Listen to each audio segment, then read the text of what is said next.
በስመ አብ ወወልድ ወመንፈስ ቅዱስ አሐዱ አምላክ አሜን።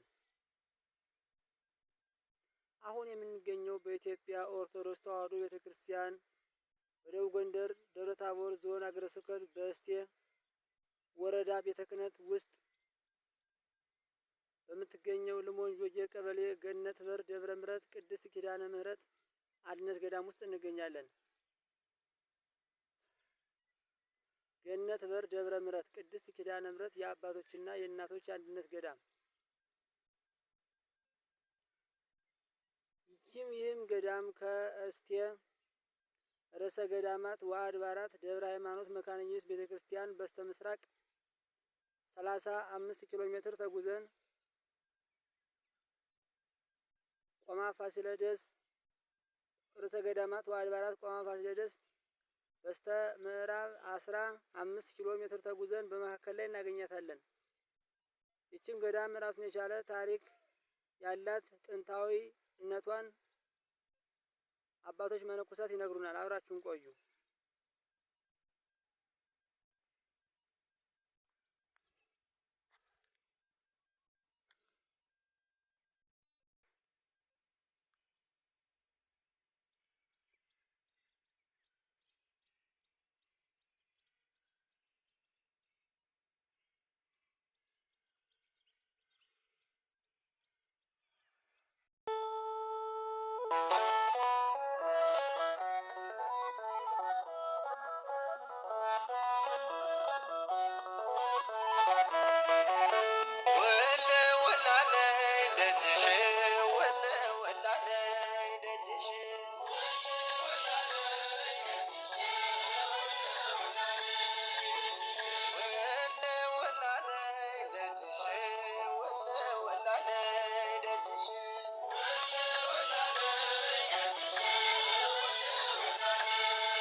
የምናየው ገዳም እንግዲህ ሁላችንም ፊት ለፊት በቪዲዮ እንደምናየው በተራራ የተከበበ በውስጡ ለመነኮሳት ለባይታውያን መኖሪያ የሚሆን የተለያዩ ዋሻ የሚገኙበት ታላቅና ጥንታዊ ገዳም ነው።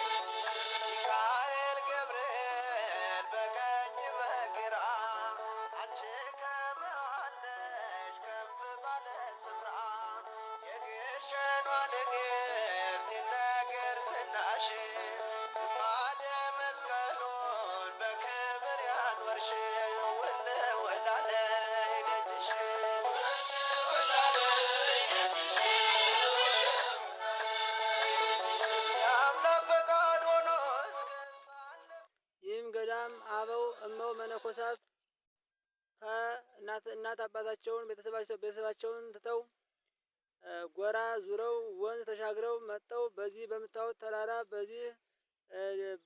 በዚህ ቦታ ውስጥ በማህበር ተሰብስበው እየጸለዩ ይገኙበታል።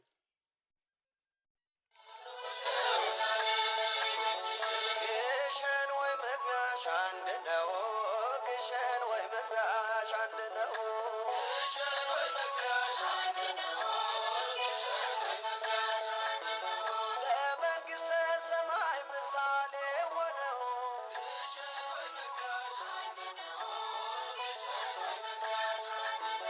ጉልበት የበረታ ዳገት ቁልቁለት በምልጃሽ እንዲያገኝ የኃጢአት ስርየት ይናፍቃል ልቤ ደጅሽ እስኪደርስ ጸበልሽን ልጠጣ በእምነት ልታበስ ግሸን ወይ መግቢያሽ አንድ ነው።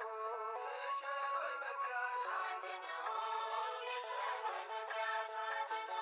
ለመንግሥተ ሰማይ ምሳሌ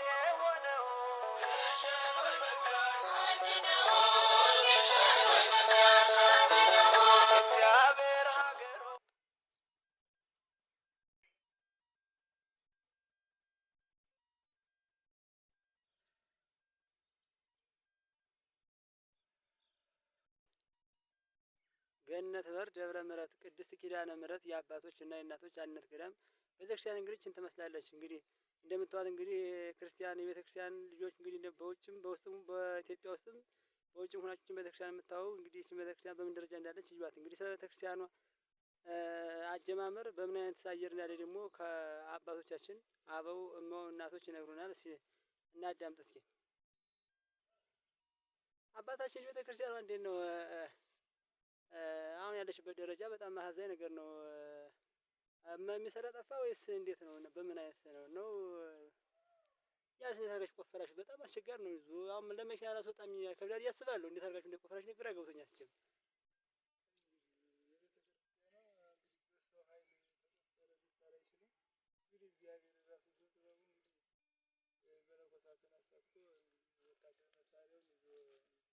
አንዳንድ ስራ ሁሉ ነገር እግዚአብሔር ስራ ይህን ሁሉ እንዲህ በመለኮሳት ክፍል ነው በእግዚአብሔር ቸርነት እንግዲህ የተሰራ ነው። ለከብት ራሱ አንድ ከብት ራሱ አስተኛም ነበር። ይሄ ውስጡ እንግዲህ ተዘርቦ ነው እንግዲህ የፈጀው አድዋማ እንግዲህ ይሄን ያለ ተብሎ የሚቆጠር ነገር የለውም። በጣም ከባድ ነው። በጣም ከባድ ነው። እኔ በጣም አሳዘኑ ያመነኮሳቱ ይሄ እንዴት ሊቆፍሩ ቻሉ? እየሳስብ በጣም ይከብዳል። እንደው በጣም ከባድ ነው። በዚህ ኃይል የዚህ ኃይል ገረመኝ እንደው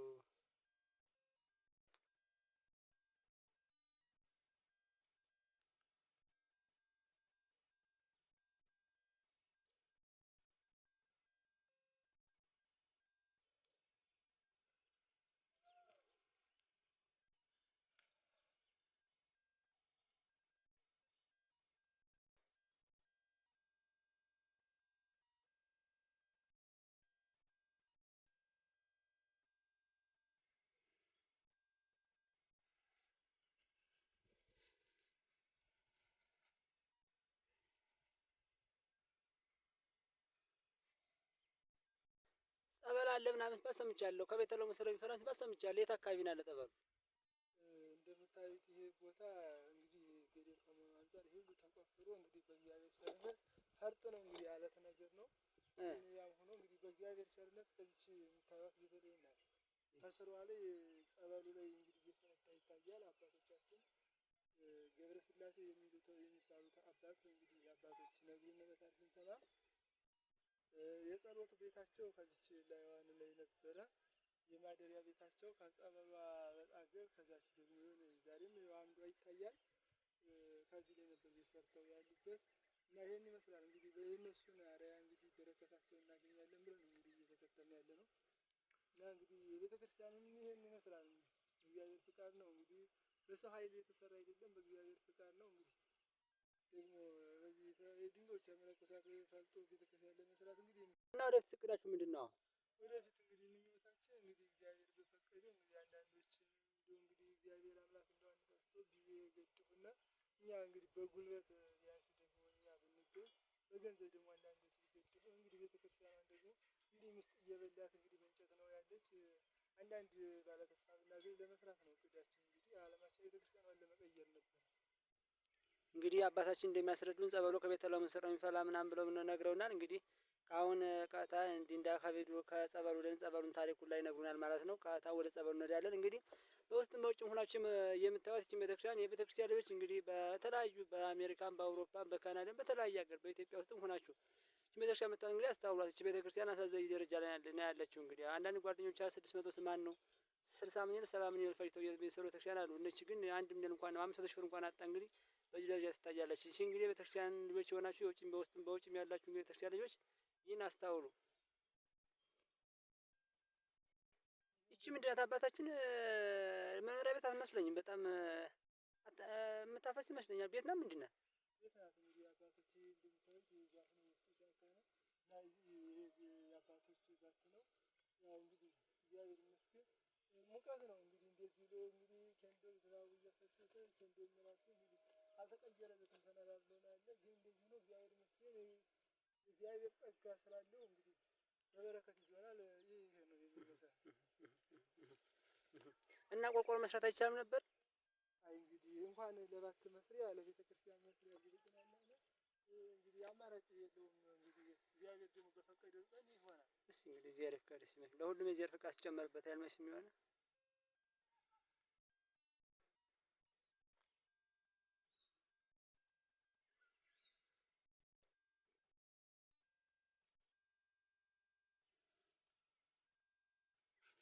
እንግዲህ የምናያት የመነኮሳት አባቶቻችን መኖሪያ ባት ናት። እንግዲህ ከዚህ ተከተል ነው እየጸለዩ ለሀገራችን ራሳቸው ነው እኛንም እያዳኑ አባቶቻችን የሚኖሩ ለዚህ ነው። እድሜና ጸጋ ለአባቶቻችን ይስጠልንና እስኪ አሁን ወደ አባታችን ጋር ወደ ጠበሉ እየሄድን የጸበሉን ታሪኩን ሊያስረድን ነው። እንግዲህ አብረን እንቆይ።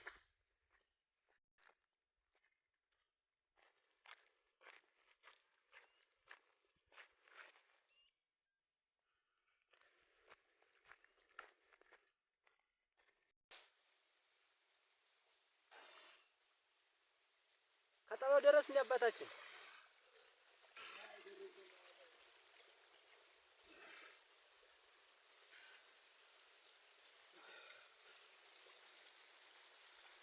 አይ ዜር ስለውጡ እኮ ነው።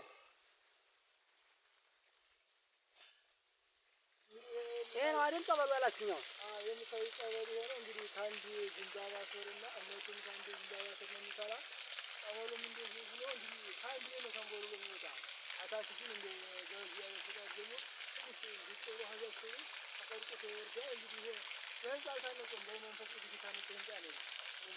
እጹም ነው፣ እጹም ነው፣ በጣም እጹም ነው። እና ይሄን ነው እንግዲህ ድሮ ባይታዊ የነበሩበት ሀዛቢ አባቶች ላይ የነበሩበት ቤተልሔም ተሰራ ናላችሁ እንግዲህ እናንተ እና ቤተልሔሙ ላይ ደግሞ አባታችን ባይታዊ የቆዩ አባታችን በረከታችን ድረስ እናቆይበት ላይ ይሄ ጠበል ፈላ።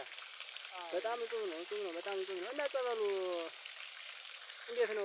ሰውሱ እንዴት ነው? ሰራው ሰው በጣም ይመጣበታል። ያው እንግዲህ የሰው ዘዋራ ዋስታና ገደላማ ከመሆኑ ያኳያ ብዙም ሊያውቀው አልቻለም። የሚያስተዋውቀው ብዙ ስለሌለ እንግዲህ እንደዛ በመሆኑ ሰውም ጠቅሞ ስላላወቁ እንግዲህ በእግዚአብሔር ቸርነት እንግዲህ እየተጠራላ ያለ ሲላሉ እንግዲህ አይናቸውን ታውረው እየተመሩ መጥተው አይተው እየሄዱ ነው። እንግዲህ በእግዚአብሔር ቃል ደግሞ ያለው ነገር አባቶች ገለጽ አድርገው ይነግሩናል። እሺ እሺ። ያው እንግዲህ የምናየው የጸበል ፍሳሽ ነው። በጣም ንጹህ የሆነ ቦታ ነው። እንግዲህ እዚህ አባቶቻችን ሲጸልዩበት ነበሩ። አባቶቻችን ሲጸልዩበት አኖሩበት ላይ በጣም ንጹህ ነው። ጸበል መፈንዳት እርግጥ አባቶቻችን የሚሰራቸው በእግዚአብሔር ኃይል የማይሰሩት ወይም እናታቸው ስራ የለም ገብረ ታምር ሁሉ መፈጸም ይችላሉ፣ ሁሉ ይችላሉ በእግዚአብሔር ኃይል ማለት ይቻላል። እና በጣም ንጹህ ነው። የጸበል ነገር ካበዝ ሀለት ነው የሚፈለው። እናም አባቶቻችን እንደሚሉት እንግዲህ በበጋም በክረምትም በበጋም ቢያንስ ፀሐይ ምናምን አለ ብሎም አይቀንስም ነው የሚሉት። በበጋም በክረምትም ያው ነው እንግዲህ ጽኑ ነው ብቻ። እና እንግዲህ ታሪክ አለው ደግሞ ተብለናል። ደግሞ ያን ያለ አባቶቻችን እናቶቻችን መነኮሳት ይነግሩናል። አብረን እንቆይ።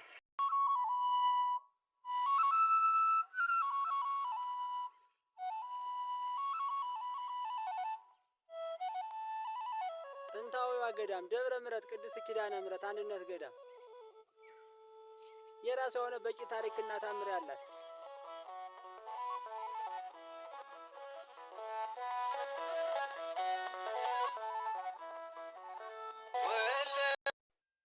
እንግዲህ በዚህ ገዳም ውስጥ የሚኖሩት መነኮሳት እንግዲህ በፊታችን በቪዲዮ ላይ እንደምናያቸው ቀደም ሲል ደግሞ ታሪኩን ያስረዱናል ብለን የተነጋገረው ነበር እና በቅድም ባለው መሰረት ታሪኩን አባታችን ያስረዱናል እና አባታችን አባታችን ይነሱና ስሞትን የሚያስታውቁና ቁጭ ብሎ ችግር የለውም የገዳሟን ታሪክ ቀደም የነበረችበትን በስንት ዓመታት እንደነበረች በማን ዘመነ መንግስት እንደነበረች ማን ሲያስተዳድር እንደነበረች እሷን ቢያስረዱን ደስ ይለናል። ገዳሙ በጣም እንደው እንቁ የሆነች ገዳም ናት። በጣም ያረክታናለች እና እንደው ታሪኳን ትንሽ ብነግሩና ይቅርታ ጋርና ስሞትን ማያስታውቁንና መጀመሪያ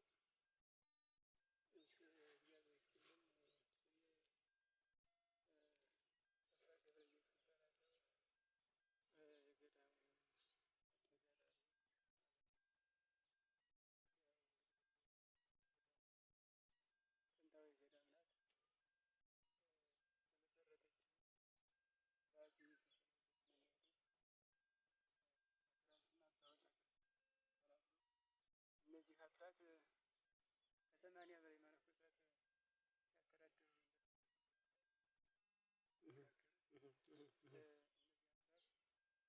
መነኮሳት ሲያስተዳድሩ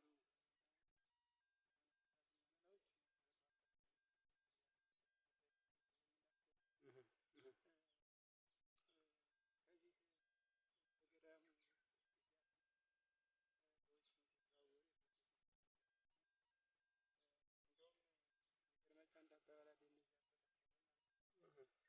ከብቶች ብዙ ከብቶች ያረቡ ነበር። ብዙ በሮችም እንደነበሯቸው እንግዲህ አባቶቻችን በሬ ከፈለግ ወይም ካጣ ሄድ ካባ ወጣ ግን በጊዜ ፈታ እነሱ ያው ጊዜያቸውን ይጠቀማሉ። ጊዜያቸውን የሚጠቀሙት እንዴት ነው? ያው በአግባቡ ነው። ለጸሎት የሚሆነው ለጸሎት ለስራ የሚሆነው ለስራ እያደረጉ እስከ ማታ የሚያርስባቸው ሰው አይወዱም ነበርና ብዙ ከብቶች እንደሚያረቡና ብዙ በሮች እንደነበሯቸው አስረዳል። ገዳሙ በዛን ጊዜ ደግሞ ብዙ መሬቶች ነበሩት በዚያ በጊዜው። አሁን ግን ያው ሰዎች የአካባቢ ህብረተሰብ ተከፋፍሎ መሬት ወስዶ ምንም አሁን ገዳሟ መሬት የላትም። ቢኖርም መሬቱ እርሻ የሚሆን ነገር እና ለልማት የሚሆን ነገር የለውም። ወጣ ገባና ገደላማ ከመሆኑ አንፃር ያው የምታዩት እንግዲህ ይሄ ያው ይታያችኋል። በዋሻ ነው እንግዲህ አብዛኛው በዋሻ ወጣ ገባነትና ያው ዛፎች ነው እንግዲህ የምታዩዋቸው ያሉ። ይሄ ደግሞ አልምቶና ሰርቶ ለመለወጥ ለመለወጥ በጣም እንግዲህ ደልዳሎችም የድሮ ሰዎች ይዘው ያን ሁሉ መነኮሳት ሲያስተዳድሩ የነበሩት አባታችን አባ ወልታ በማረስ ከብቶችን በማርባት ነበር። ግን የእነሱን ፈለግ ተከትለን ለመሄድ አሁን እኛ ያው የምታዩት ቦታው አስቸጋሪ ነው። እንግዲህ እናንተ ያው በዓይናችሁ እያያችሁ ስለሆነ ምንም አስረጅ ነገር አያስፈልጋችሁም ነው የምላችሁና እና ያው እንግዲህ ችግሩን ወደ ኋላ እንመጣበታለን። ግን እነዚህ አባት ሁለት ሶስት ባይታውያን አባቶች ነበሩ። እንግዲህ ከዚህ የመጀመሪያው እንዳልኳችሁ አባ ወልታ ክርስቶስ ነው የሚባሉት። እነዚህ እንግዲህ አባቶቻችንን የሚያስረዱን መጻሕፍትም እንደሚነግሩን በጣም ጻድቅ አባት ናቸው። አሁን እዚሁ ነው እንግዲህ ሆነው ሲያስተዳድሩ እንደነበር ያው ቅድም እንደነገርኳችሁ ንዋየ ቅድሳትም ብዙ ነገሮችን ሁላ ያው ለትውልድ ለእኛ አስተላልፈው አሁን ግማሹ በዋሻ ውስጥ ነው። ያው እኛ እንግዲህ ብቃት እንግዲህ ይጠይቃልና ዋሻው ውስጥ እንዳለ ነው። ሌሎችም ደግሞ በዚህ በአካባቢ ጎረቤቶች ቤተክርስቲያን ውስጥ አሉ። ያው የቤተክርስቲያኑ ቅዱሳት ከዚህ ከዋሻ ውስጥ አለ ነው የምትሉኝ? አለ እዛ ቀርሶ አለ። ኧረ ታሪክ እሺ። ወፎቹ ያው እየገቡ ደበሎች እየገቡ አልባሳትን እያወጡ ያው ብቃት ይጠይቃል። እንደነሱ እኛ ጋር ጊዜውን ጠብቆ ይወጣል። ትክክል ነው። ጊዜውን ጠብቆ ይወጣል። መቃብራቸውን ከዚህ ከቤተክርስቲያን ወደ ላይ ከዋሻው ውስጥ ነው የእሳቸው መቃብር። የአባታችን የአባ ወልታ መቃብር። የአባ ወልታ መቃብር እንደውም በዚህ አንድ አጋጣሚ ታሪክ ተከስቷል። አሁን ቅርብ ጊዜ አንድ ሰውዬ ከዚህ ከደገው ፍየሎችን እያመጣ ከዛ ከአባ ወልታ መቃብር ፍየሎችን ያስገባል። እንደው ለምንድን ነው ከአባታችን መቃብር እያልን እንደው በጣም እኛም እየተቀየምን እመቤታችን እንደው ለምንድን ነው የጻድቁን የፍየል ማደሪያና ማያምን እያልን ስንነጋገር እንደው እግዚአብሔር እንደው እመቤታችን ለምንድን ነው አንድ ነገር ብትገልጪ ስንል እንደውም አጋጣሚ ነብር መጥቶ የዛን ሰውዬ ከዛ ከጻድቁ መቃብር ላይ ፍየሉን በላበትና ከዚያ ወዲህ በዛች እንኳን መጥተው ማያውቁም እነዛ ሰዎች። ሰውየውም እንደውም የተለያየ ነገር በሽታ ተከስቶበት እጅና እግሩ ሽባ ሆኖ በኋላ መጥቶ ከእመቤታችን ጸበል ተቀብሎ ይቅርታ ጠይቆ አሁን ድኖ ነው ያለ ሰውየው። እና መጽሐፉም ይናገራል አባቶቻችን በአካለ ስጋ ታሪክ ከሚያደርጉት ይልቅስ በአካለ መቃብር ታሪክ የሚያደርጉት ይበልጣል እያለ አሁን የአባታችንም አጽም ራሱ እንግዲህ ከዚህ ውስጥ አለ እንደዚህ ያለ ታሪክ አድርጎልናል ለእኛ ራሱ እና ከዚህ ውስጥ ያለው መቃብራቸው ይሳቸው መቃብራቸው አለ እዚህ ያላችሁ ነው አለ መቃብራቸው። እሺ እግዚአብሔር ይፈቅድልን። እንግዲህ ከተለያየ ቦታ መጥተን እንጎበኛለን። እሺ እግዚአብሔር ይስጥልን። ገዳሙስ አሁን እስከ ስንት ዓመተ ምህረት ነበር? እንግዲህ በ1507 አለ ብላችሁኛል። በአፄ ሱነ ዘመነ መንግስት ሰምተናል። እግዚአብሔር ይስጥልን። ጥንታዊ ናት በጣም። እስከ ስንት ዓመተ ምህረት ቆየ? ስንት ዓመቱ እንደዚህ ሊዘጋ የቻለበት ስንት ዓመተ ምህረት በፊት ነው አሁን ተዘግቶ የቆየ? እንግዲህ በቤተ ክርስቲያኑን ሰርተው መነኮሳት ተቀብለው መነኮሳቱን ያው ይዘው ሲያስተዳድሩ የነበሩት አባ ወልታ ክርስቶስ ናቸው ብያቸዋለሁ። እነሱ ከዚህ እስከዚህ የሚል ጊዜም ባይገኝ ግን ከእሳቸው ጀምሮ እስከ አባ ተክለ ሃይማኖት ድረስ ያው እሳቸው መነኮሳትን ገዳሙ ገብተው ሲያስተዳድሩ ነበሩና ከዛ ወዲህ እኒህ አባት አባ ተክለ ሃይማኖት የሚባሉ ሰውዬ እንግዲህ በተለያዩ ምክንያቶች እኛ አላወቅንም፣ የቋረጠበትን አናውቅም። ከዚያ ግን ጀምሮ ቤተክርስቲያኑ ቢጠፋም አባ ተክለ ሃይማኖት የሚባሉ ሰውዬ ባይታዊ ሰውዬ እህል የማይቀምሱ ቅጠል ብቻ የሚበሉ ሰውዬ እንግዲህ እነሱ አባቶቻችን አሁን በጣም ረዥም ዕድሜ ያላቸው አባቶች አሉ በዚህ በአካባቢያችን። አሁን እንግዲህ ለዘር መቼም እግዚአብሔር አምላካችን ለዘር ትውልድን ያተርፋል የሚለው እነሱ ታሪካቸውን እየነገሩ ስለሆነ እና እነሱ አባት እንደውም አንዴ አጋጣሚ ምንድነው እዚህ አባ ቁሜና አባ ይንገስ የሚባሉ ሰዎች እነሱ በጣም እድሜያቸው ዘለግ ያለ ስለሆነ ደርሰውባቸዋል። እንደውም እንደውም አጋጣሚ ምንድን ነው ያሉን እነሱ የሚበላ እስቲ ውሰዱላቸውና ለአባ ተክለ ሃይማኖት ስጡልን ብለው ወላጆቻቸው ያዟቸዋል። ከዛ ሲያዟቸው ያንን እንደውም የሰጧቸው አጋጣሚ ስጋ ጠላ ነበር። ከዛ ያንን ይዘው ለነዛ አባት ወስደው ሲሰጧቸው በጎናቸው 2 ነብር ተኝተው ያገኛሉ። እሳቸው ዳዊታቸውን እየደገሙ በቀኝና በግራ 2 ነብር ተኝተዋል። ከዛ ተኝተው እያሉ አባ ቁሜና አባ ይንገስ ያንን ሊሰጡ ሲሄዱ ፈራን ይላሉ። ፈርተዋል። ከዛ ሲፈሩ እሳቸው አይተዋቸዋል። ተቀመጡ አትፍሩ አይዟችሁ ብለው ሰው ነው እንግዲህ በጥቅሻ ነው እንግዲህ አባቶቻችን ያው በጥቅሻ ነው አብዛኛው ተቀመጡ አሏቸው። ከዛ ሂደው ተቀብለው ልጆች መነኮሳት ስጋ ከበላ መነኮሳት ጠላ ከጠጣማ ምን ይሆናል? እኔ የምመገባት እንደው እግዚአብሔር ሲፈቅድልኝ እንደው ይችን ዝም ብላ የበቀለች በቆሎ ነው የምጠቀመው እንጂ እኔ ሌላ አልጠቀምም። አብዛኛው ግን የምጠቀመው ይሄን ነው። ግን እናንተ ሄዳችሁ በልቷል ነው ማለት እንጂ አልበላም እንዳትሉ። ከዚያ ባርከው ሰጥተዋቸው ያችን በልተው እኛም አልተናገርንም እያሉ እኒህ አሁን አረጋውያን አባቶቻችን ይነግሩናል። እነዚህ አባት እንግዲህ ከአባ ወልደ ክርስቶስ ቀጥለው ለብዙ ዘመናት ከዚህ ገዳም ቤተክርስቲያኑ ባይኖር እንኳን ቆይተው የውለኛ ዛፉንም እንግዲህ ተውጣ በሉም ታሪክ ነው ሁሉ ነገር ጠብቀው ቤተክርስቲያኑ ሳይኖር ራሱ ብቻቸውን በብቱና አባቶቻችን በየዋሻው በየተራራው ይቅበዘር ተዛለ በሚባለው መሰረት እኛ አባት ይህንን ቦታ ተረክበው ቆዩ። ከዚያም በኋላ ግን እኛ አባት ከብቃታቸው የተነሳ እንደነ ኤልያስ እንደነ አቡነ አረጋዊ ተሰውረው በየት እንደሄዱም አላወቅናቸውም ይላሉ እነዚህን አባት እና ይህ ገዳም ከአባ ወልታ እንግዲህ በ15ኛው ክፍለ ዘመን አንስቶ እስከ 50 ዓመተ ምህረት ድረስ አልተዘጋም ማለት ነው። ቤተክርስቲያኑን ባይኖር አባቶች አልተለዩትም ማለት ነው። አልተለዩትም እስከ 1950 እስከ 1950 ኧረ ታሪክ ወደ 400 በላይ ዓመት ቆይቷል ማለት ነው። እሱም ነው በጣም ታሪክ። ከዛ ወዲህም ደግሞ አሁን በ50 ዓመተ ምህረት ቅርብ ነው አባ ገብረ ስላሴ ይባላሉ ዳታው የገቡበት አሁን ይሄ ቅርብ ነው እንግዲህ 50 ዓመተ ምህረት እናንተም ታውቃላችሁ ቅርብ ትዝታ ነው። ይሄን አሁን ወጣቶች ማለት ይቻላል አሁን ቅርብ ስለሆነ እነዚህ ደግሞ አባት ደግሞ እንደዚሁ ብቻቸውን ከዚህ ከጸበሉ ራስ ላይ ከቤተ ክርስቲያኗ በታች ተቀምጠው ብቻቸውን እንደዚሁ ከነብሮችና ከሌላ እንስሳት ጋር እነሱ ዘመድ አድርገው እነሱም ከዚሁ ቆይተው አሁን ቅርብ ጊዜ ነው እንደውም አንዳንድ አባቶች እንደዚሁ ከዚህ ይናገራሉ።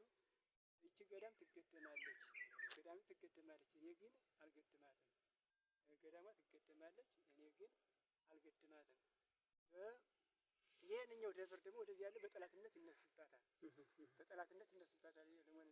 ስለዚህ ወደ ምዕራብ ያለው እነዚህ በጠላትነት ይነሱበታል። ገዳሟ ግን ትገደማለች፣ እኔ ግን አልታደልኩም። እዚህ ላይ ያለ ሰው ባንቷ ደግሞ አንድ የሆነ ሰው ነበርና ያ በጠላትነት እየተነሳባቸው እንደው ከየሚያገኟትን ያችን የበረከት ምግብ እየወሰዱ ይበላባቸዋል።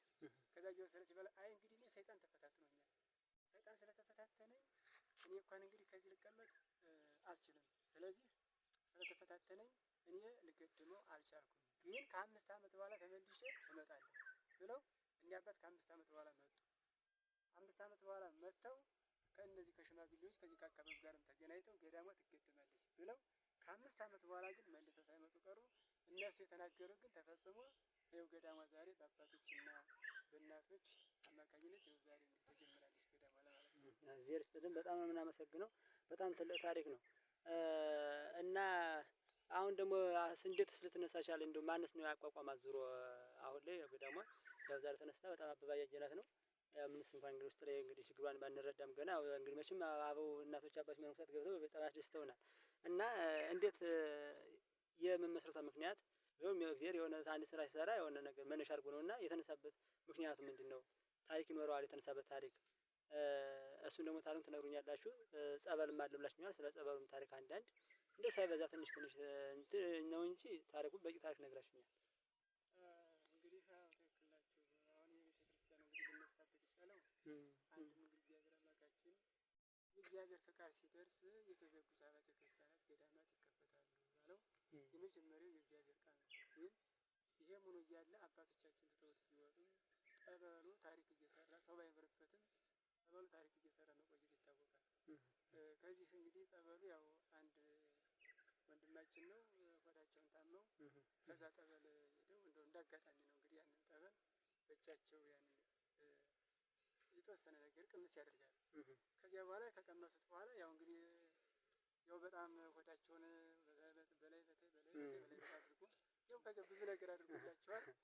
እኒያን ወንድማችን ያው አዳናቸው። ከዚያ በኋላ ታምራቱን ሲያዩ ይሄማ ትክክለኛ ጠበል ነው ብለው የመጀመሪያው ታሪክ እንግዲህ ወንድማችን ያው በወንድማችን የመጣው ፈውስና ድነት ነው እንግዲህ ይህንን ያመጣልን። ከዚያም በኋላ ግን ያው ተቆጥሮ አያልቅም የጠበሉ ፈውስ እንግዲህ ተቆጥሮ ስንቱ አጋንንት እየጮህ እየለፈለፈ ይሄዳል። ዕውራኖችም የበሩ አሉ፣ አንካሶች ምንም ልነግራቸው አልችልም። እና በዚህ በጸበሉ ታሪክ እንትን የተነሳ መነኩሳት ገቡበት። አዛ ቤተክርስቲያኑን ለመስራት ተቻለ ማለት ነው።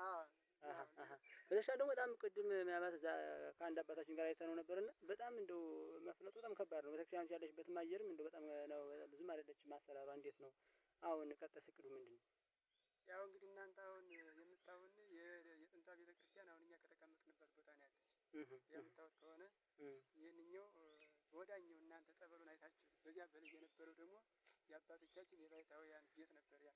ስለዚህ እኛ ደግሞ እንግዲህ እስኪ ያው ቀጣይ ያው ቤተክርስቲያኑ የተሰራችውን አይታችኋታል። ቅድም ዙራችሁ ያው ዝም ብላ በጊዜያዊ ነው እንጂ ቤተክርስቲያኑ ተሰራ ተብሎ አይነገርም። አሁን እኛ የተቀመጥንባት ጥንት አባቶቻችን የሰሩት ከዚህ ላይ ነበር። ቤተክርስቲያኗ የሰሯትም ያው በእንጨት ነበር። እንግዲህ አባቶቻችን ድሮ እንጨት ስለሞላ በእንጨት እየሰሩ ነው ሲገለገሉ የነበሩ። በሳር ድሮ እንግዲህ ቆርቆሮ እንደሌለ ታውቃላችሁ።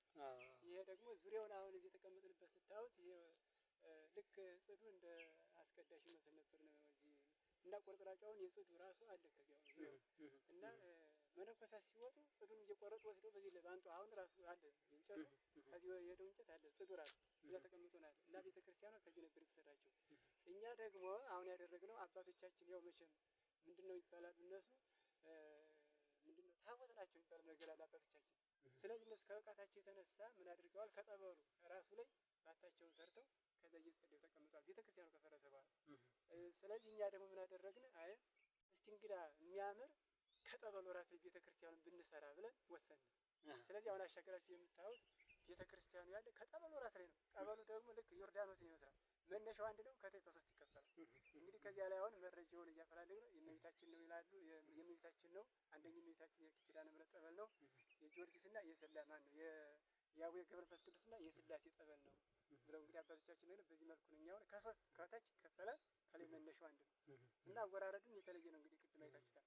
ስለዚህ ያምራል ብለን ከቤተ ክርስቲያን ማን ከጠበሉ ራስ ላይ ቤተ ክርስቲያኑ ሰርተን ያው እንደምታዩት እንግዲህ ደግሞ ያንኛውን ዋንኛውን ቤተ ክርስቲያን ቋሚውን ቤተ ክርስቲያን እንግዲህ እግዚአብሔር እንደፈቀደ ወይም ከዛ እናደርጋለን ከሁለት አንዱ ብለን ያው እንግዲህ በቅር ላይ ያለን። እሺ ጥሩ ነው። በጣም ደስ ይላል። ቅድም አካባቢ የሆነ ሰው ሲጠጣ ደም ምናምን ሆኖበት ምናምን ብላችሁ ነበር። እሺ እናንተ አብራርታችሁ ብትነግሩ ደግሞ ትንሽ አይቅርታ ጋር የገዳሙ አካባቢ ነው እንግዲህ ያንስ ያለን ነገሮች በቀደም አባቶች ይነግሩናል። መጀመሪያ የገዳም ሲነሳ እንግዲህ ለምክንያት እንግዲህ አውሬ ለማደን ገብተው ጫካ ነበር። በጣም ጫካ ነው። ለመያድን ሲገቡ ውሃ ጠምቷቸው ለመጠጣት ከጸበሉ ላይ ሲጎነበሱ ደም ሆነባቸው። ተነስተው ደነግጠው ደግሞ ሲጎነበሱ አሁንም ደም ሆነባቸው። አዛ ተነስተው ደግሞ አሁንም በሶስተኛው ገቡ አላስጠጣቸው ብሎ በዛ የተነሳ ትተውት የሸሹበትና አጋጣሚ አለ እና ጸበሉ ከዛ በኋላ ይሄ ነገር እንደዚህ ሆነብኝ ተከሰተብኝ በማለት ከሌላ ቦታ ራቅ ያለ ነበር ለውሃ ዛሬም መናኝ የሚጠቀመው ከዛ ላይ የውሃ ጠጥተው ወጡ። ያኛው ጸበሉ ለመቅመስ ወይም እንትን ለማለት ቸግሯቸው ትተውት ወጡ ማለት ነው። ከዚህ ላይ አንዱ ምክንያት ይሄ ነው የተነሳበት አባቶች ያስረዱት ማለት ነው። እና ገዳሙ ደግሞ እንደምታዩት እንግዲህ በሰው ተነግሮ የሚሰማ ወይም እንትን የሚል ሳይሆን ራሱ ሚስጥሩን ይገልጣል። ገብቶ ሲያዩበት ራሱ ሚስጥሩን ይገልጣል እና እንደዛ ስለሆነ አይ ጥሩ ነው። ዞሮ ዞሮ እንግዲህ እየነገራችሁ ነው ታሪኩን ከበቂ በላይ ታሪክ እየነገራችሁ በጣም ደስ ይላል። ገዳሙም በጣም ታሪክ ያለውና ጥንታዊ ገዳም ነው። በጣም ደስ ይላል። ይሄን ታሪክ ታስዛሬ ደብቃችሁ የቆያችሁ በጣም ትልቅ ታሪክ እኮ ነው እና በጣም እጹብ ነው። እንግዲህ ያው ሰውየው ሊጠጣ ሲል ደም ሆነበት ነው የምትሉ በጣም እጹብ ነው። እንግዲህ የእግዚአብሔር ኃይሉ ይገርማል። ግን ማለት ይሄ እኮ የእግዚአብሔር ፍቃድ ነው እኮ ነው። እግዚአብሔር በጥበቡ ገዳም ላይ ሲፈልግ ጸበሉን በዛ አይነት ጥበብ አድርጎ በዛ ሰው አስመስሎ የሌሎችኛም ሰው ለሌሎች ሰው ይናገራል። ለምን ሰው ይሄማ ጸበል መፈወስ ይችላል ብሎ መጥቶ ሲፈወስ እንግዲህ ከዛም ወደ ስሜት እየተሰማማ ሲሄድ ከውጭ ከተለያየ ከሩቅም ከቅርብ እየመጣ ተጠምቆበታል እና ብዙዎችም ተፈውሰውበታል። ከሆዱም እባብ የሚወጣለት አለ። ከብዙ ጋር ቁራኛ የተላቀለ ነው የምትሉኝ። በጣም ደስ ያለ እዚህ ርስተደን በጣም ደስ የሚል ነገር ነው። አሁን እሳ እንዴት ነው በገዳሙ ውስጥ አሁን ምንስ ችግር አለ? ችግሩ ሳ ምን ነው? በጣም በገዳሙ በጣም ችግር ላይ አርጎታ ምናምን እናንተ ቸግሯችሁ ያለ ነገር አሁን በዚህ በሰዓቱ ገዳሙ ችግር ያው ዝም ብሎ ቦታውን ተረከብ ነው እንጂ የሚሰራው ነገር የለም። ምክንያቱም ቅድም እንደገለጽኩላችሁ ያው ቦታው ወጣ ገባ ነው፣ ዋሻ ነው። ምንም ነገር የሚሆን ነገር ስለሌለ እርሻም ቦታም የለችም። ሌላው ቀርቶ ያው ፍየል ነው እንጂ አሁን ከብት እንኳን ለማርባት ራሱ ትንሽ ቦታው ያስቸግራል።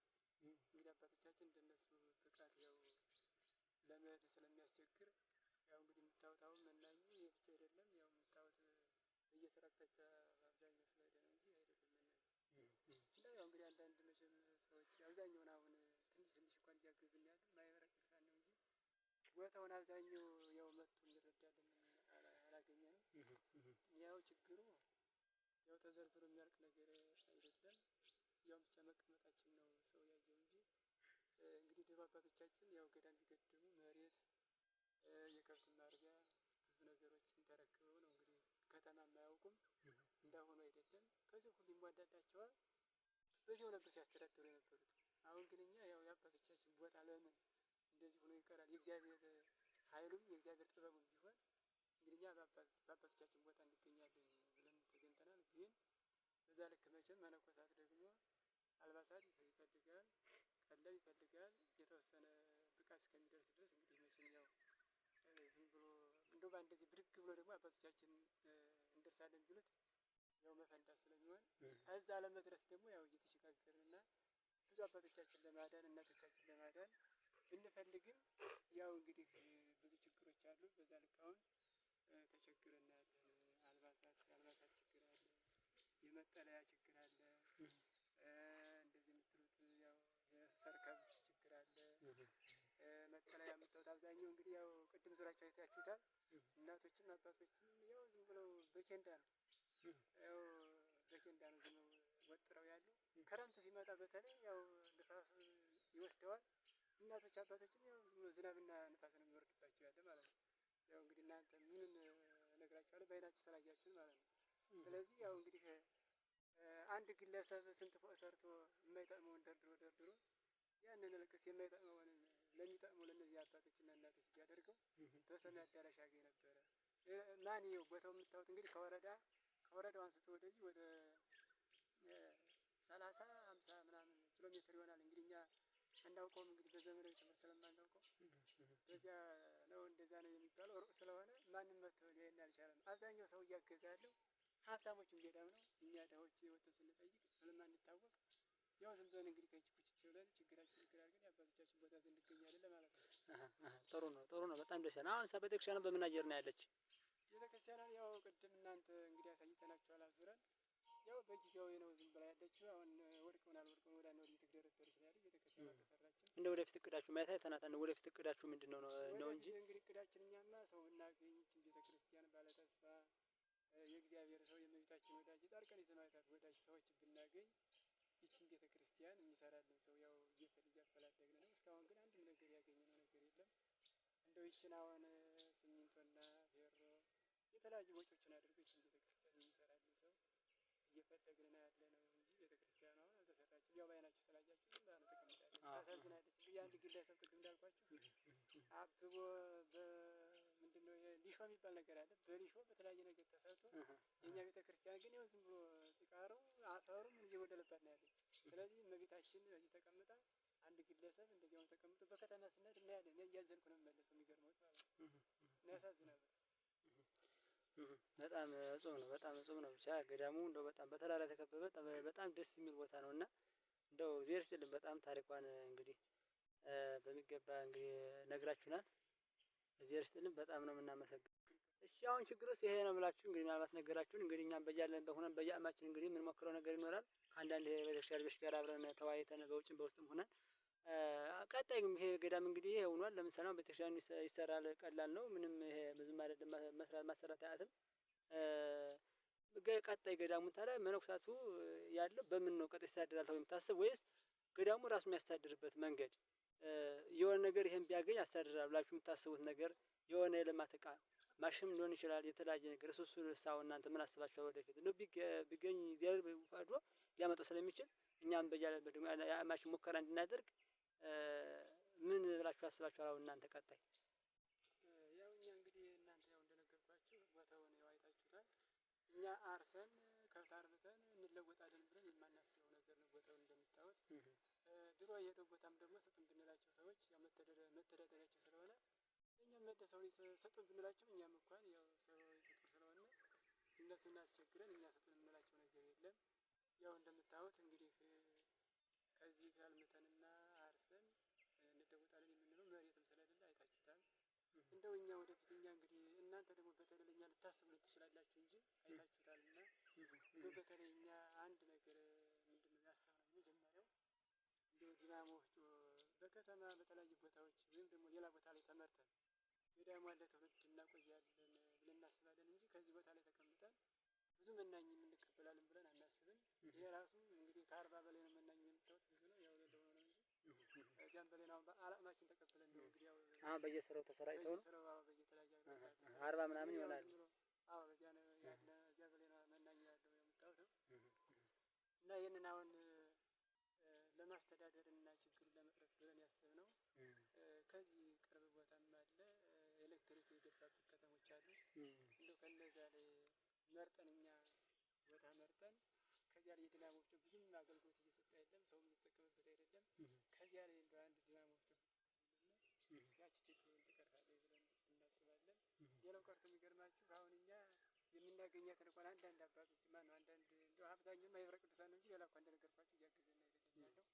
እነሱ የሚሰጡን ራሱ ወፍጮ አጣን በሰው መከራ በሰው ወፍጮ መከራ እየተንከራተትን ያለ ለዛች ራሱ ማስፈጫ እያጣን በቃ የዱብ ይሉናል ደግሞ ሌላ ጊዜ መክፈያ እያጣን በቃ እየተቸገረን ያለን እንኳን አይደለም ቀርቶ መተዳደሪያችን እኛ አሁን ሊቀረፍልን ቀርቶ እና ይሄ ነው።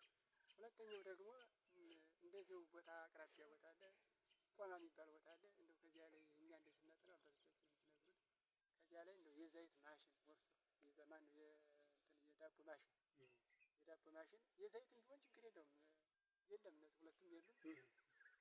ከዚያ ላይ እነዚህን ብትተክሉልን ችግራችን ይቀርፋል ብለን እናስባለን።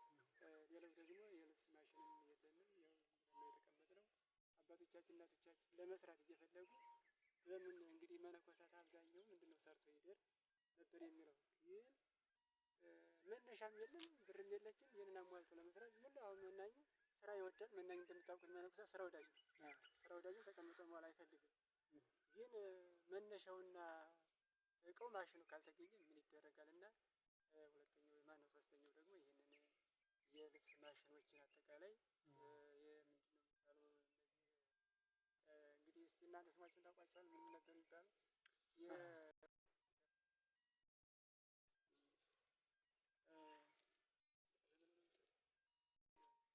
የዳቦ ማሽን የዚህ ቦታ ቅርብ ቦታ አለ። እዛ ላይ አሁን መብራት አለ እየተሟላ ነው መብራቱ፣ ግን ህዝቡ እየተጠቀመበት አይደለም። ከዚያ ብትተክሉ ውጤታማ ትሆናላችሁ እያሉ ይህንን የዳቦ ማሽን ቆማ ከሚባለው ቦታ ላይ እያሰብን ነበረ። ታዲያ በምን መነሻ ስለሌለች ብር ስለሌለች የሚያግዘንም ስለሌለ ምንም ማድረግ አንችልም። ይህን እነዚህ ብታግዙና እንደው ገዳሙ እንደው ከችግር ራሱ መነኮሳትም ይቀበላል፣ ገዳሙም ደግሞ ይጸናል፣ ለትውልድ እስከ ዳግም ምጽአት ይቆያል ብለን እናስባለን። እንግዲህ አብዛኛውን እናንተ የምታዩት ብዙ ገዳማት ተዘዋውራችሁ አይታችሁ ይሆናል። አብዛኛው ሰው እያገዘ ያለ መኪና አንድ መኪና ካለ 2 መኪና ለማድረግ ነው። እንደዚህ መሬትም ደግሞ ማት መሬት ካለ በሰው ልጅ ተጨመረ ከዛው ላይ ብርም ደግሞ 1 ሚሊዮን ካለ 2 ሚሊዮን 3 ሚሊዮን ነው። ግን ከዚህ ራቡ ማን ነው ደፋ ብሎ እያደረ እህል አጥቶ ልብስ አጥቶ እየተሰቃየ እያለ ወደዚህ ዘወር ብሎ የሚያየው የሆነ ሀብታም ከሀብት ላይ መጨመር ውፍረትን ከውፍረት ላይ ለመጨመር ነው። እኛ እየተዘዋወርን እያየነው ስለሆነ እና በዚህ ልክ እናንተ ያላችሁን እንደው አስተባብራችሁ ብታደርጉ መልካም ነው። እሺ እና እዚህ ርስጥልን በጣም እየተረዳን ነው። ፍየልም መሆን ይሆናል። ያው እንግዲህ የምታዩት ቦታው ያው መብዣተን ነው እንጂ ፍየል ይሆናል። ከብትም ባይሆን ንብ እርባታ ይሆናል፣ ፍየል ይሆናል። ቦታው ለዚህ ይሆናል። ሌላ እንኳን ነገር አይሆንም። እና እነዚህ ነገሮች ሌላው ደግሞ ከተቻላችሁ እንደው ቦታው የምታዩት እንግዲህ ከዚያ ወረዳው አንስቶ ወደዚህ ለመምጣት በጣም ከባድ ነው። አንዳንድ አባቶችም ለመምጣት መቼም ሰው ከተባበረ የማይሰራው ነገር የለም። ሌሎች ገዳማት 3 4 መኪና ብዙ ነገር አላቸው። እንደው ቢያንስ እንኳን እህላችንን ከወረዳው አንስተን ወደዚህ ለማምጣት እንደው ከተቻለ እንደው አንድ ቲዮታ ራሱ እንደው ይችን ብትገዙልን በጣም ጥሩ ነበረ። መስመር አለው ቦታችሁ እንዴ? ለቲዮታ ይሆናል። ያው እየቆየ ሊሰራ ይችላል። አሁን በጣም ለዚህ የሚሳነው የለም። ዞሮ እንግዲህ ተባብሮ ቀላል ነው ይሰራል። አትጨነቁ አባታችን፣ ችግር የለውም እና ችግር የለም። እንዲህ ከሆነ አሁን ይሄን ካሁን የጠቀሳቸውን ካገኘን ማቴሪያሎች ራሳችን መቻል ራሳችን ወይም ገዳሙ ራስ ማቋቋም ይችላል። ልመናም የሚለምንበት አጋጣሚ አይኖርም ነው እያላችሁ ያለ። እዚህ እርስጥልን በጣም ነው የምናመሰግነው። እንግዲህ ይሄ በተለይ ደግሞ እንግዲህ ያው እንግዲህ ቀንትናችሁ ነው እንጂ አሁን በተለይ ለዕለቱ በጣም እየተሸጋገርን ያለ የምታወት እዚህ ቦታ ላይ ምንም ነገር ስለሌለች አለመተን የምንለወጥበት ቤተክርስቲያንም ሲባል አሁን ያው ሰርከብት ሰው ሲመጣ ብዙ ነገር ያስፈልጋል። አሁንም ያው ዝም ብለን ተቀምጠን ያለ ያው አልባሳት ዝም ብለን አሁን የእንትን ነው የስሙ እየጠፋኝ አውጀዴ ነው ሁሉም እንግዲህ ለብሶ የምታዩት ልብስ ምንም ያለው የለም። ይሄ ደግሞ በአንድ ቀን የሚቀደድና ጨርቅ የተቀደደ ነው። እንግዲህ ያው ብልጭ ብልጭ ቢልም ዝም ብሎ ውስጡ አንቺ ክምር ነው አልተቀደው መስሎሻል የሚባለው ነገር ዝም ብሎ ብልጭ ብልጭ ይላል እንጂ ልብሱ ዝም ብሎ ውሻሸት ነው። እና በተለይ አሁን ለዕለት ራሱ እየተቸገረ ያለው አልባሳቱ ቀለቡ በተለይ አሁን ይሄ ቢደርስልን ያለው መተዳደሪያውን ደግሞ እናንተ በተለይ ያው ታስቡታላችሁ። ይሄም ደግሞ እኛ በጣም ተቸግረን ያለው በተለይ እነዚህ በቅርብ ጊዜ ይደርስልንና እንግዲህ ያው እንደነገርኳችሁ ከ40 በላይ ነው የምናኘው። ከተቻለ በቋሚነት የሚያግዝ አሁን አንዳንድ ገዳማት ሀብታሞች ገዳማት ዝም ብሎ በቋሚነት እየታገዙ ነው ያለው ከልብስ እስከ ሰርከብስት ማለት ነው። የአመት እንደዛ እያደረጉ ይዘዋቸዋል። ያው መተዳደሪያ መኪና እያላቸው እነሱ እየታገዙ ነው ያሉት። ግን ከዚያ በላይ ደግሞ መስዋዕት የሚያስከፍል እንደዚህ ያሉ ገዳማት ይረዱት ለእናንተም ጸጋ ታገኛላችሁ።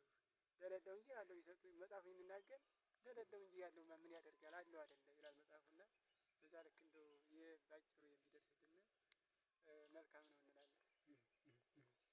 ጥሩ ነው። በጣም ደስ ያለ እንግዲህ እኛም እንግዲህ በዜሮ ያዕቆብ ያለውን ተረድተናል። እንግዲህ ያው እንግዲህ ይሄን ማቴሪያል ከተማ ዳራችን መቻል እንችላለን። የራሳ ገዳሙ ራስ ማስተዳደር ይችላል እያላችሁ ነው። በጣም ደስ ይላል። እኛም እንግዲህ ያላችሁንን ነገር እዚህ ይረዳን እናስፈጽማለን ብለን እናስባለን። እንግዲህ ለሁሉም ነገር እዚህ ይረዳን። እስኪ ከተለያየ ቦታ ስዞር ስሰራ ነበርኩበት ተነስቼ ወደዚህ ቦታ አጋጣሚ መጥቻለሁና መጥቼ ስጠመቅ ግን የተለያዩ ቆሻሻዎች ከወዴ ላይ ወጥቶ ከዚያው እያገለገልኩ በመገኘት ላይ ያለው አሁንም ቢሆን ከድሮ ጀምሮ የጆሮ በሽታ ብዙ ያሰቃየኝ ነበርና እየፈረጠ ብዙ ያስቸግረኝ ነበረ። በዛም ምክንያት ግን የእሷ ቸርነቷ ብዙ ነውና ለእሷ ውለታዋ ተነግሮ ባያልቅም ግን ሆኖ እንደዛ ሆነን ተሰባስበን እየሰራን እያለን የጉልበት ስራ ነው እንጂ እንደዚህ የወይል ስራ እስካሁን የለም። ምክንያቱም ቦታዋ ዘወር ያለች ስለሆነች የሚያውቃት አካል የለም እስካሁን ጊዜ ማለት ነው። እናም ሆኖም ግን ተጨማሪ ችግሮችን ሁሉ አባታችን ተናግረውታል። የተለየ ደግሞ አንዲት አዚያ አትክልታውን የውሃ ልማት ቢዘጋጅልን አዘጋጅታ ቢቀርብልን ይሄ ራሱን ችሎ እንዲያስተዳድር ራሱን ችሎ ደግሞ ለሰውም አልፎ አጋዥ ይሆናል በማለት ይሄን ሀሳብ እሰጣለሁ እና በዚህ ምክንያት ብንታግዝ ይሄንን ብታስተላልፍ የውሃ ሶላር በጣም ደስ ይላል። ጥሩ ነው። እዚህ ይስጥልን። በጣም እናመሰግነው። ዞሮ እንግዲህ በሚቻል እግዚአብሔር በሚያውቁ ችግር የለውም። ይሄ ሁሉ ይሟላል። እግዚአብሔር ከፈቀደ የሚሳነው ነገር የለምና እናሟላለን ብለን እንግዲህ አስበናል። እግዚአብሔር ደግሞ እስኪ ይርዳን ለሁላችን።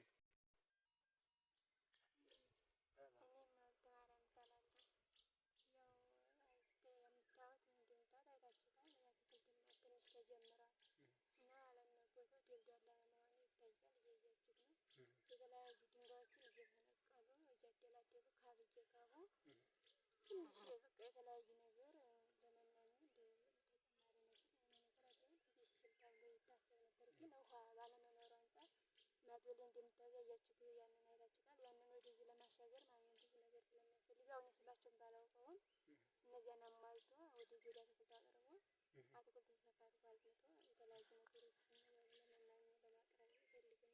ግን በማቅረባቸው የተነሳ እያያችሁ ነው ዝም ብሎ ነው ያለ። አይ ጥሩ ነው። አሁን እናታችን እያሉት ያለው ምንድነው? አትክልት አለ።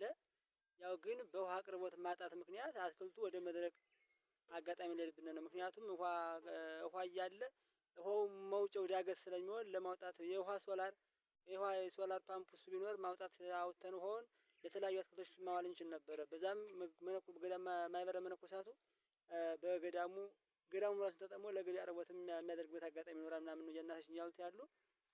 እንግዲህ በዚህ ልክ እና እንግዲህ አባታችን ቅድም ቆሞስ አባ ገብረ ኢየሱስ እንደነገሩ እንግዲህ ቤተክርስቲያኒቱ ያለችው አባቶቻችን መነኮሳት እንግዲህ በኃይለ እግዚአብሔር ነው። በሰው እንኳን አይመስለኝም። ቅድም እንግዲህ ቪዲዮ ላይ እንዳየነው በጣም ከባድ ነው። እንግዲህ ያን መፍለጥ ማለት እስከባተር ለመኪና ራሱ አስቸጋሪ ነው። እኔ በጣም ገርሞኛል በሰው ኃይል ያመፈለጡ እና ደግሞ ያን ፈልጠው ደግሞ ቤተክርስቲያን ያሽሞክረዋል እንጂ ቤተክርስቲያን ዘላቂ አይደለችም። በጣም አሳዘኝ ነው ያለችበት። አሁን እንግዲህ በአንዳንድ ቦታ ቤተክርስቲያን እንደ ብሎ እንደምትሰሩ ሁላችን እናውቃለን። አሁን በውጭም በውስጥ የሚኖር የቤተክርስቲያን ልጆች በሙሉ ማለት ነው። እና እሺ ቤተክርስቲያን አባቶቻችን እንዳያርገው በጉልበታቸው ራሳቸውን መስዋዕት አድርገው ቤተሰባቸውን እናት አባታቸውን ትተው ጎራው ዙረው ወንዝ ተሻግረው እንግዲህ እንደምታውቋቸው እዚህ መጥተው እንደንም ሰፍረዋል። በጣም ደስ ነው የሚለው እና ይሄን ቤተክርስቲያን እንዳያርገው እነሱ ቆፍረው ሲያዘጋጁ ታዳኝ እንዳ ደግሞ ለገንዘብ ነገር የሚያገዘ እንደት አውጥተን መስራት ያተናል። ይሄን የውጭም በውስጥ የምትኖሩ የቤተክርስቲያን ልጆች ወንድሞች እህቶቻችን ሁሉ ይሄን ሁላችንም ማስተዋል ይገባናል። እንግዲህ አባታችን ከመጀመሪያ ጥንት ጀምረው ታሪኩን ነግረውናል። በ15 ዓመተ ምህረት እንደነበረች ምን አይነት ጥንታዊ ገዳም እንደሆነች ታሪኩን ነግረውናል። እንግዲህ አሁን እንግዲህ ለጥበበኛ አንድ ቃል ትበቃዋለች ነው። ብዙም ታሪኩ እንግዲህ በነገሩ መሰረት በዛ ልክ ነው። ብዙ ታሪክም እንደሱ ሙሉንም እንትን አላሉትም። ትንሽ ቀንጨፍ አድርገው ባጭሩ ነው ታሪኩ የነገሩን። እንግዲህ ደግሞ በተለይ ሀዚው እየመጣን ታሪኩን አባታችን ይነግሩናል ማለት ይቻላል። እንግዲህ በዚሁ እናጠናቅ ጨርሰናል። ወስብሐት ለእግዚአብሔር ወለወላዲቱ ድንግል ወለመስቀሉ ክቡር አሜን።